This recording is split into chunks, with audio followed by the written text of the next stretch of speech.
எனக்கும் ஒன்றும் புரியவில்லை அப்பா. எங்களை சுற்றினால் உலகத்தை சுற்றுவதாக அர்த்தமா என்று கேட்டான் கணபதி. அனைவரும் ஒப்புக்கொண்டனர். சுற்றி வந்து பணத்தை பெற்றுக் கொண்டான். நல்ல நாடகம், பெரியவர்களாக சேர்ந்து நடத்திய நாடகம் அல்லவா? மிகவும் அழகாக இருக்கிறது. மிக்க மகிழ்ச்சி. நான் வருகிறேன். முருகா, எங்கே போகிறாய்? எங்கோ போகிறேன். என்னை ஏன் தடுக்கிறீர்கள்? பதட்டத்தில் தவறான முடிவுக்கு போகாதே. தாய் சொல்லை கேள். கேட்க மாட்டேன்.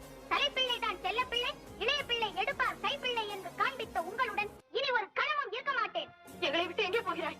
எனக்கென்று ஒரு உலகம், என் நாடு, என் மக்கள் என்று ஏற்படுத்திக் கொண்டு தனிமையில் இருக்க போகிறேன். முடிந்தால் என்னை எல்லாரும் அங்கு வந்து பாருங்கள். பெத்த மனம் பித்து, பிள்ளை மனம் கன்று என்பதற்கு உதாரணம் காட்டிவிட்டு போகிறான் உன் மகன்.